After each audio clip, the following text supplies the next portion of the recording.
ತೋರಿಸ್ತಾ ಇಲ್ಲ. ಮಾನ್ಯ ಮುಖ್ಯಮಂತ್ರಿಗಳೇ ನೂರಾರು ಕೋಟಿ ಖರ್ಚು ಮಾಡಿದಂತ ನಾಗಮೋಹನ್ ದಾಸ್ ವರದಿಯನ್ನ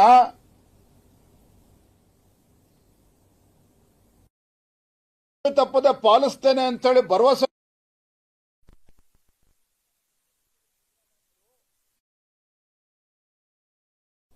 ಅದನ್ನು ಕೂಡ ಅನುಷ್ಠಾನ ಮಾಡಲಿಲ್ಲ. ಅಲೆಮಾರಿ ಸಮುದಾಯಗಳಿಗೆ ಅನ್ಯಾಯವನ್ನ ಮಾಡಿದ್ರು ಸಿದ್ದರಾಮಯ್ಯ ಸರ್ಕಾರ. ಇವತ್ತು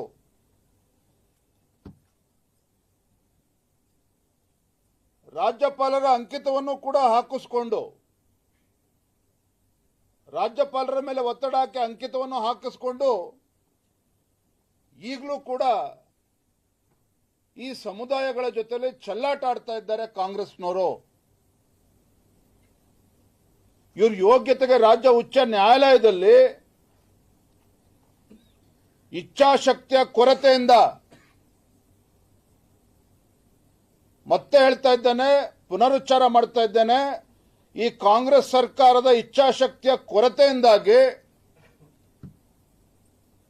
ರಾಜ್ಯ ಉಚ್ಚ ನ್ಯಾಯಾಲಯದಲ್ಲಿ ಸರಿಯಾದ ರೀತಿ ವಾದವನ್ನ ಮಂಡನೆ ಮಾಡುವ ಗೋಜಿಗೂ ಕೂಡ ಹೋಗದೇನೆ ಈ ಸಮುದಾಯಗಳಿಗೆ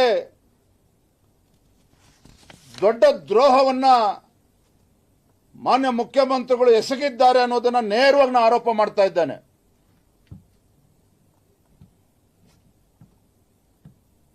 ಮೊನ್ನೆ ಕ್ಯಾಬಿನೆಟ್ನಲ್ಲಿ ತೀರ್ಮಾನ ಮಾಡಿ ರಾಜ್ಯ ಉಚ್ಚ ನ್ಯಾಯಾಲಯದ ಉಲ್ಲೇಖ ಮಾಡಿರ್ತಕ್ಕಂಥದ್ದನ್ನ ನೆಪ ಮಾಡಿಕೊಂಡು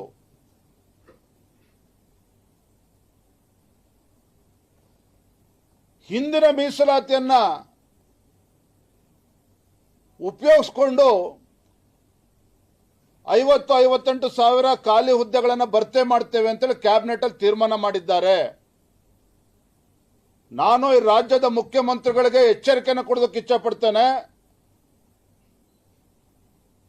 ಒಂದು ಕಡೆ 2,85,000 ಹುದ್ದೆಗಳನ್ನು ಭರ್ತಿ ಮಾಡತಕ್ಕಂಥ ಯೋಗ್ಯತೆ ಇಲ್ಲದಿರತಕ್ಕಂಥ ಕಾಂಗ್ರೆಸ್ ಸರ್ಕಾರ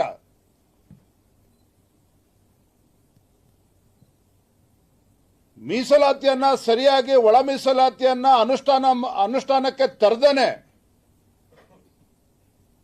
6% ಪಕ್ಕಕ್ಕಿಟ್ಟು ಕೇವಲ 50% ಹಿಂದಿನ ಹಳೆಯ ಮೀಸಲಾತಿ ಪ್ರಕಾರ ಮಾಡ್ತೇವೆ ಅಂತೇಳಿ ಹೊರಟಿದ್ದೀರಿ.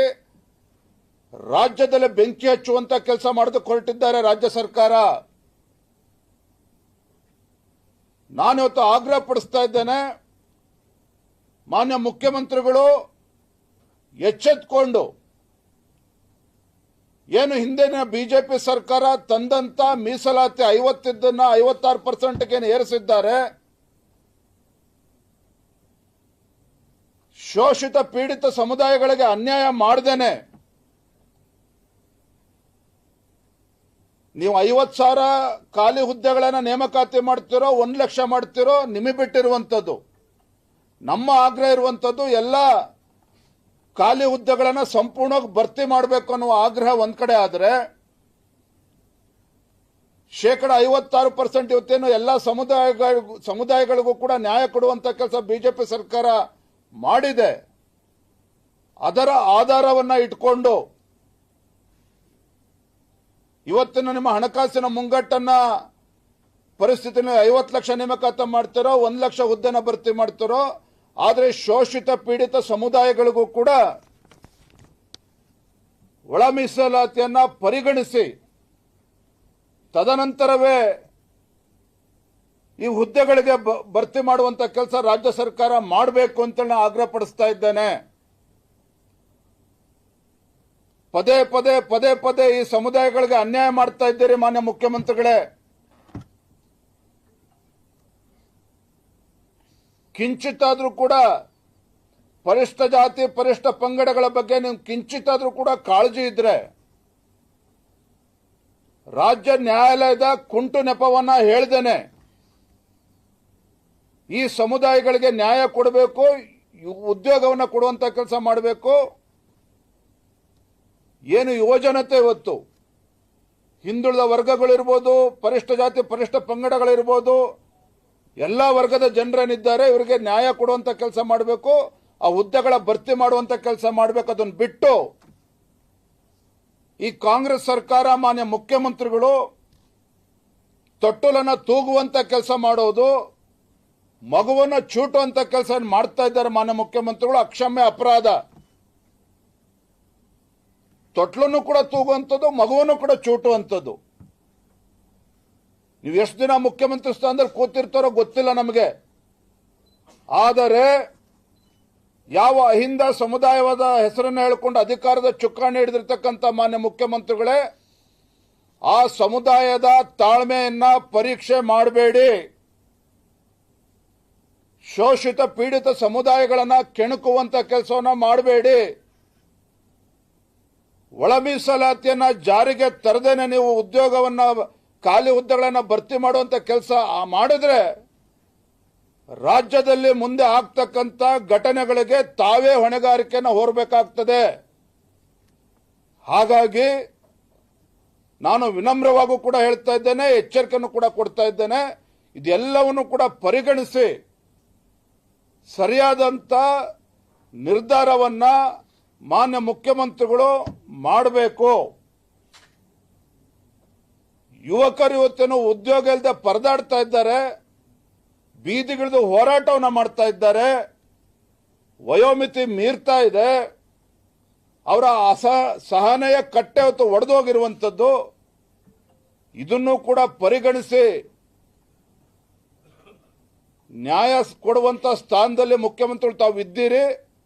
ಅದನ್ನ ಮಾಡಿ ತಮ್ಮ ಗೌರವವನ್ನು ಉಳಿಸ್ಕೋಬೇಕು ಅನ್ನುವ ಮಾತನ್ನು ಕೂಡ ಈ ಸಂದರ್ಭನ ಹೇಳ್ತಾ ಇದ್ದೇನೆ.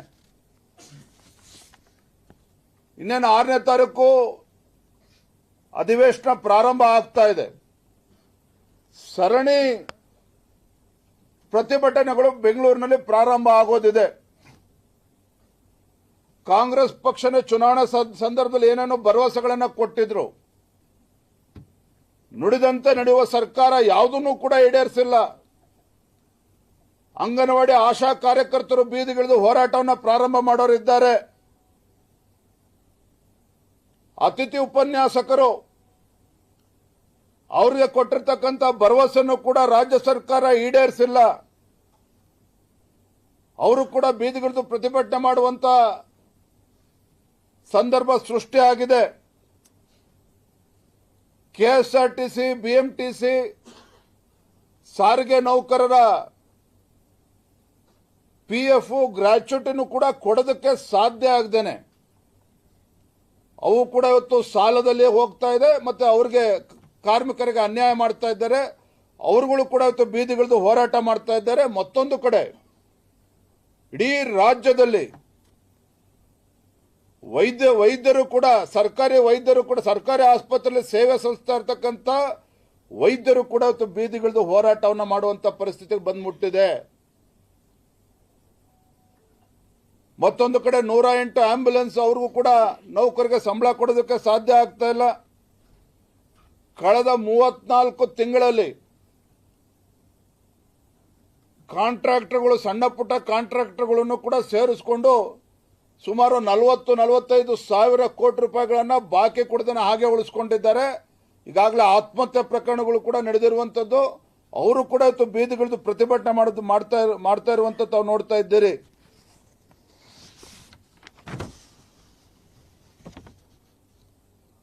ಬೆಂಗಳೂರಿನಲ್ಲೂ ಕೂಡ ಕಸದ ಸಮಸ್ಯೆ ನಿಮಗೆ ಗೊತ್ತೇ ಇದೆ. ಅವರು ಕೂಡ ಇವತ್ತು ಪೌರ ಕಾರ್ಮಿಕರು ಕೂಡ ಮತ್ತೊಂದು ಕಡೆ ಹೋರಾಟ. ಈ ರೀತಿ ಸರಣಿ ಹೋರಾಟಗಳು ಇನ್ನೇನು ಇಂದು ನಾಳೆಯಿಂದ ಪ್ರಾರಂಭ ಆಗ್ತಾ ಇದೆ. ಇದು ಸ್ಪಷ್ಟವಾಗಿ ಗೊತ್ತಾಗ್ತದೆ, ಕಾಂಗ್ರೆಸ್ ಸರ್ಕಾರ, ಇವರ ಆಡಳಿತ ಸಂಪೂರ್ಣವಾಗಿ ವಿಫಲ ಆಗಿದೆ. ರಾಜ್ಯದಲ್ಲಿ ಅರಾಜಕತೆ ಸೃಷ್ಟಿಯಾಗಿದೆ ಅನ್ನೋದಕ್ಕೆ ಇದಕ್ಕಿಂತ ಮತ್ತೊಂದು ಉದಾಹರಣೆ ಕೊಡುವಂತ ಅವಶ್ಯಕತೆ ಇಲ್ಲ. ಮತ್ತೊಂದು ಕಡೆ ಕಾಂಗ್ರೆಸ್ ಪಕ್ಷದ, ಆಡಳಿತ ಪಕ್ಷದ ಶಾಸಕರೇ ಸಮಾಧಾನ ಮಾಡೋಕ್ಕೋಸ್ಕರ ವಿದೇಶ ಪ್ರಯಾಣ ನೀವು ಕಲ್ಪಿಸಿಕೊಟ್ಟಿದ್ದೀರಿ ಅಂತ ಹೇಳಿದ್ರೆ, ರಾಜ್ಯದಲ್ಲಿ ಇವತ್ತು ಆಡಳಿತ ಸಂಪೂರ್ಣ ಕುಸ್ತೋಗಿದೆ, ಕಾನೂನು ವ್ಯವಸ್ಥೆ ಸಂಪೂರ್ಣ ಹಾಳಾಗಿದೆ, ಅಭಿವೃದ್ಧಿಯಿಂದ ವಂಚಿತ ಆಗಿದೆ ಕರ್ನಾಟಕ. ಆಡಳಿತ ಪಕ್ಷದ ಶಾಸಕರೇ ದಂಗೆ ಹೇಳ್ತಾ ಇದ್ದಾರೆ. ಇದು ವಾಸ್ತವಿಕ ಸತ್ಯ. ಹಾಗಾಗಿ ಮಾನ್ಯ ಮುಖ್ಯಮಂತ್ರಿಗಳಲ್ಲಿ ನಾನು ಮತ್ತೊಮ್ಮೆ ಆಗ್ರಹ ಪಡಿಸ್ತಾ ಇದ್ದೇನೆ, ಇವೆಲ್ಲ ವಿಚಾರಗಳನ್ನು ಗಮನದಲ್ಲಿಟ್ಟುಕೊಂಡು ಪರಿಹಾರ ಕೊಡುವಂತ ಕೆಲಸ ಮಾಡಬೇಕು. ಕೇಂದ್ರ ಸರ್ಕಾರದ ಮೇಲೆ ದೂರುವುದನ್ನು ಬದಿಗಿಟ್ಟು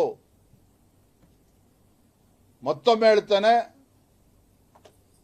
ಒಳ ಮೀಸಲಾತಿಯನ್ನು ಕೂಡ ಪರಿಗಣಿಸಿ ಯುವ ಜನತೆಗೆ ಉದ್ಯೋಗ ಅವಕಾಶನ ಸೃಷ್ಟಿಸುವಂತ ಕೆಲಸ ಮಾಡಬೇಕು. ನ್ಯಾಯಾಲಯದ ಕುಂಟು ನೆಪವನ್ನ ಕೊಡಬಾರದು. ತೊಟ್ಲನ್ನು ತೂಕೊಂಡು ಮಗುಗೆ ಚೂಟುವಂತ ಕೆಲಸವನ್ನ ಕೈ ಬಿಡಬೇಕು ಅಂತೇಳಿ ಮಾನ್ಯ ಮುಖ್ಯಮಂತ್ರಿಗಳನ್ನ ಆಗ್ರಹ ಪಡಿಸ್ತಾ ಇದ್ದೇನೆ. ಇಲ್ಲ ಅಂತ ಹೇಳಿದ್ರೆ ಭಾರತೀಯ ಜನತಾ ಪಾರ್ಟಿ ಒಂದು ಉಗ್ರ ಹೋರಾಟಕ್ಕೂ ಕೂಡ ನಾವು ಇಳಿಬೇಕಾಗ್ತದೆ, ಅನಿವಾರ್ಯ ಆಗ್ತದೆ ಅನ್ನೋ ಎಚ್ಚರಿಕೆಯನ್ನು ಕೂಡ ನಾವು ಕೊಡ್ತಾ ಇದ್ದೇನೆ.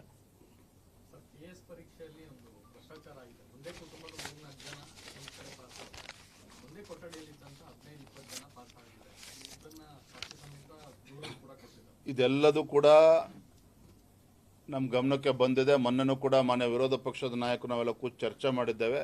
ಇವೆಲ್ಲ ವಿಚಾರ ಸದನದಲ್ಲಿ ನಾವು ಗಟ್ಟಿಯಾಗಿ ತೆಗೆದುಕೊಳ್ತೇವೆ. ಎಸ್ ಸರ್, ಥ್ಯಾಂಕ್ ಯು, ಧನ್ಯವಾದ. Thank you.